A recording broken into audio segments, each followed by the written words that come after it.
네, 반갑습니다. 조코피TV 조현일입니다. 자, 러셀 웨스트브룩의 행선지가 아직까지 정해지진 않고 있습니다만, 자, 웨스트브룩이 덴버로 향할 것이다 라는 루머가 굉장히 많습니다.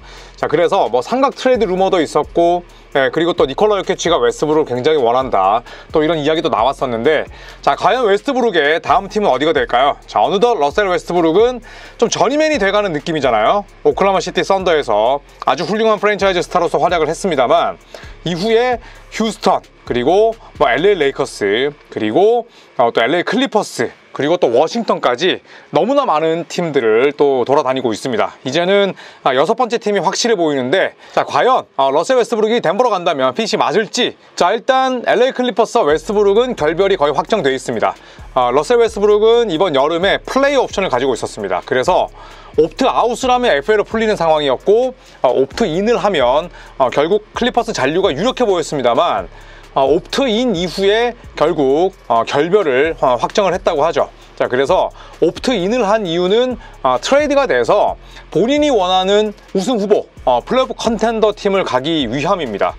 또 다른 의미로는 그만큼 클리퍼스에 대해서 뭐 의리를 지키고, 그 다음에 또 클리퍼스와 원만한 협의를 통해서 팀을 옮긴다는 느낌보다는 시장에서 사실 웨스트브룩을 받아낼 만한, 또 웨스트브룩을 데려갈 만한 그런 팀들이 많지 않았기 때문이기도 해요.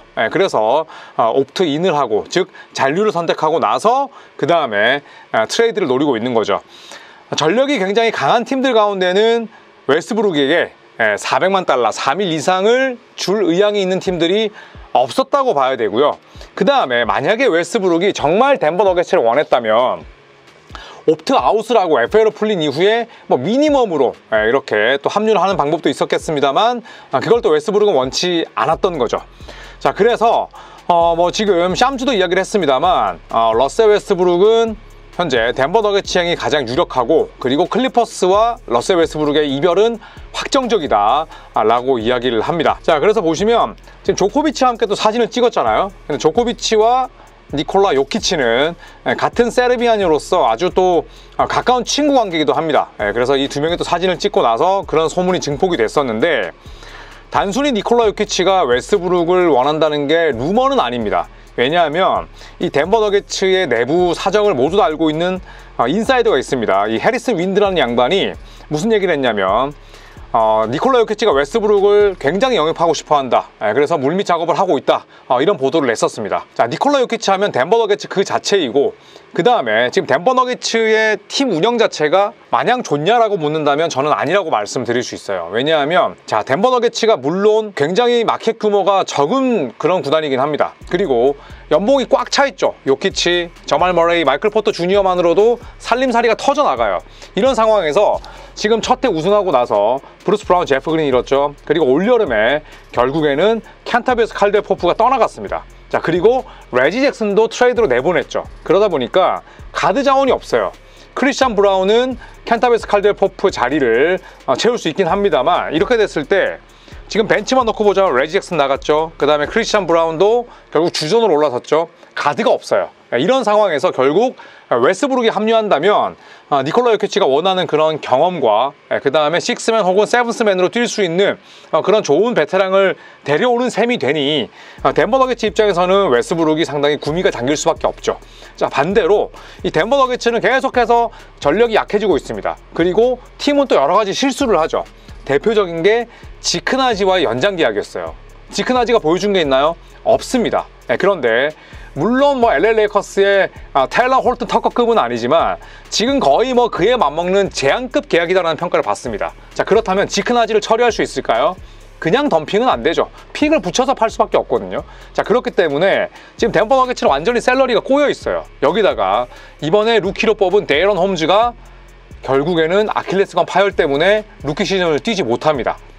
자, 그야말로 뭐 완전히 설상가상이고, 지금 니콜라 요키치의 전성기 굉장히 중요한 시즌이 지금 날아갈 위기에 처해 있거든요. 왜냐하면 지난 시즌보다 서부 컨퍼런스는 더 강해질 수밖에 없고, 반대로 덴버 너게츠는 지금 계속해서 우승하고 나서 매 여름마다 너무너무 중요한 주역들이 떠나고 있거든요. 이제 그래서 그런 부분 때문에 결국에는 웨스트브룩 영입에 총력을 기울일 수밖에 없습니다. 자, 그런데 지금 이 뭐 삼각 트레이드 여러 가지 또 소문이 돌긴 합니다만 아직까지는 지금 실체는 없어요. 자, 그래서 덴버가 만약에 러셀 웨스트브룩을 받는다면 클리퍼스는 사인 앤 트레이드를 통해서 크리스턴, 그리고 유타 재즈가 뭐 셀러리 필러나 혹은 2라운드 픽을 받는 그림이 있을 수 있고, 뭐 아직까지는 별 얘기가 없습니다. 자, 그래서 웨스트브룩을 한번 보시면, 자, 오클라호마 시티 썬더에서 굉장히 오랜 시간 뛰었고, 그리고 나서 2018-19 시즌 때부터 연봉이 35밀로 오릅니다.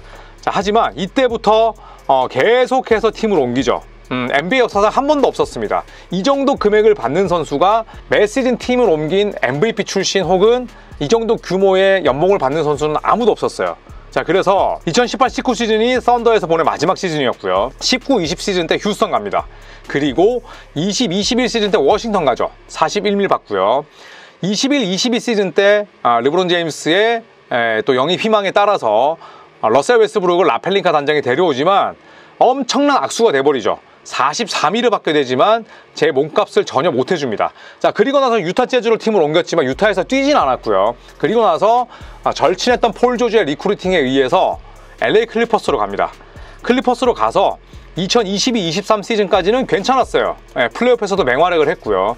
자, 하지만 악몽은 23-24 시즌이었죠.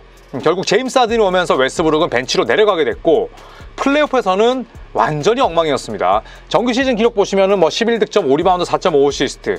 그리고 사실 절반가량을 벤치에서 나왔기 때문에 저 정도 기록은 익스큐즈 할 수 있었는데, 문제는 바로 플레이오프였죠. 루카 돈치치에게 성질 부리고 더 더럽게 플레이하고, 그 다음에 효율은 박살이 났어요. 그래서 지난 시즌 플레이오프 기록을 보시면 6경기 19분 뛰면서 6.3득점, 4.2리바운드, 1.7어시스트, 1.7 블락샷, 야투 26%, 3점 23.5%, 자유투 61.5%. 자, 그래서 이런 러셀 웨스트브룩이 굉장히 또 실망스러운 그런 한 해를 보냈고, 또 지금 LA 클리퍼스에는 가드실이 넘쳐납니다. 그래서 옵트인을 했지만 결국 속내는 옵트인하고 트레이드를 요청을 하기 위함이었죠. 왜냐, 시장 나가봤자 인기 없고, 시장 나가봤자 내가 또 우승 후보에 합류하기는 어려우니까. 자, 그래서 저는 그렇게 생각을 합니다. 덴버 너게츠는 지금 웨스트브룩을 잡아야 돼요. 웨스트브룩이라도라는 표현은 좀 그렇긴 합니다만, 사실 러셀 웨스트브룩이 3일짜리 선수라서 충분히 쓸만하다 라고 보는 시선도 있지만, 저는 객관적으로 러셀 웨스트브룩은 연봉을 떠나서 지금 현재 기량과 또 드러난 단점으로는 사실은 크게 도움이 될 수는 없는 선수예요. 자, 하지만 만약에 웨스트브룩이 가는 팀이 덴버라면 또 이야기는 달라지는 거죠. 왜냐하면 충분히 그 팀의 에이스가 벤치에서 휴식을 취할 때 내가 나가서 코트를 휘저을 수 있는 그런 유형의 선수이고, 저는 개인적으로 웨스트브룩이 살기 위해서는 니콜라 요키치가 철저히 쉬는 시간, 그러니까 두 명이 함께 뛰는 시간을 극도로 줄여야 된다고 생각을 해요. 그만큼 또 어떻게 본다면 웨스트브룩을 써먹기가 어려운 팀이다라고는 볼 수는 있지만, 지금 웨스트브룩처럼 백업 볼 핸들러로서 본인이 원하는, 웨스트브룩도 에고가 세잖아요. 본인이 원하는 출전 시간을 줄 수 있는 팀이 많지 않아. 그리고 웨스트브룩은 지금 벌만큼 벌었는데 돈 더 받고 싶겠습니까? 그런 것보다는 지금 우승이 1옵션이에요. 그렇다면 웨스트브룩 본인에게도 내가 충분히 20분 정도 더 뛰면서 볼 만지고 유시지 퍼센트 높여가면서 뛸 수 있는 팀은 덴버밖에 없다. 덴버 역시도 지금 한정된 자원으로 잘못된 계약 때리고, 그 다음에 뭐 마이클 포터 주니어 점점 약간은 또 가성비가 떨어지는 계약이 돼가고 하다 보니까 웨스트브룩처럼 매물로 나와 있는 트레이드 자원을 지금 반드시 어떤 식으로든 영입을 해야 됩니다. 자, 그래서 저는 이 둘의 니즈가 맞다라고 생각을 하고요. 냉정하게 봤을 때 저는 러셀 웨스트브룩이 정규 시즌 때는 덴버에게 도움은 줄 수 있다. 하지만 플레이오프 같은 큰 무대에서는 사실 별 도움은 되지 않을 것이다. 딱 3일짜리 선수일 것이다 라고 생각을 해요. 자, 지난 시즌에 TS, 트루 슈팅 퍼센테이지가 51.4%, 그리고 플레이오프에서는 34.1%. 맞습니다. 지난 시즌은 6경기밖에 없기 때문에 34.1%의 TS를 너무 부각시키는 건 조금은 편중된 그런 스탯일 수도 있죠. 하지만 러셀 웨스트브룩의 플레이오프 통산 TS가 50.5%예요. 그런데 여전히 에고는 셉니다. 그렇기 때문에 저는 웨스트브룩은 덴버로 가야 하고, 덴버도 웨스트브룩이 필요하지만 만약에 덴버 너게츠가 우승으로 가는 길목에 웨스트브룩이 도움이 되냐라고 저에게 만약에 여쭤보신다면 저는 아니라고 생각을 해요. 자, 어떻게 본다면 러셀 웨스트브룩처럼 통산 4시즌 동안 트리플 더블을 기록을 하고 MVP 출신 선수가 그 이후에 굉장히 많은 팀을 옮긴 사례가 거의 없어요. 자, 그래서 웨스트브룩의 최근 행보 자체는 전성기를 생각한다면 상당히 씁쓸할 수밖에 없습니다. 자, 하지만 이렇게 3번의 MVP를 차지했던 리그 최고의 선수가 본인을 그토록 원한다면 웨스트브룩의 마음도 당연히 덴버를 향해 있겠죠. 자, 그리고 물론 긍정적인 면도 당연히 있을 거예요. 웨스트브룩이 사실 큰 경기나 혹은 플레이오프에서 좀 삽질해서 그렇지 정규 시즌 때 웨스트브룩은 지난 시즌에도 나쁘지 않았습니다. 자, 그리고 너게츠의 벤치는 지난 시즌 정규리그 동안 평균 30점도 못 넣었어요. 29.4득점. 그래서 전체 25위였습니다. 거의 뭐 생산력이 최악이었죠. 그리고 플레이오프에서는 더 심각했어요. 그러니까 대부분의 팀들의 벤치 득점이 떨어지지만 덴버 너게츠의 지난 플레이오프 평균 득점은 14.8득점. 16개 팀 가운데 두 번째였습니다. 두 번째로 낮았어요. 그래서 어떤 식으로든 벤치 보강이 필요하고, 그리고 정규 시즌 때는 그런 약점을 좀 최소화할 수 있는 웨스트브룩이 제격이라고 생각을 합니다만, 덴버 너게츠가 웨스트브룩을 영입한다고 해서 우승 후보 뭐 2순위에서 1순위, 3순위에서 2순위, 4순위에서 3순위가 될 것 같지는 않다는 게 제 생각입니다. 자, 여러분께서는 만약에 웨스트브룩이 덴버로 간다면 어떤 모습을 보일 거라 생각하시나요? 제 의견에 동의하시는지, 아니면 웨스트브룩은 가성비가 굉장히 뛰어나고 그리고 당초 기대 이상의 활약을 펼칠 것이다 라고도 생각을 하시는지 댓글로 남겨주시면 감사하겠습니다. 고맙습니다.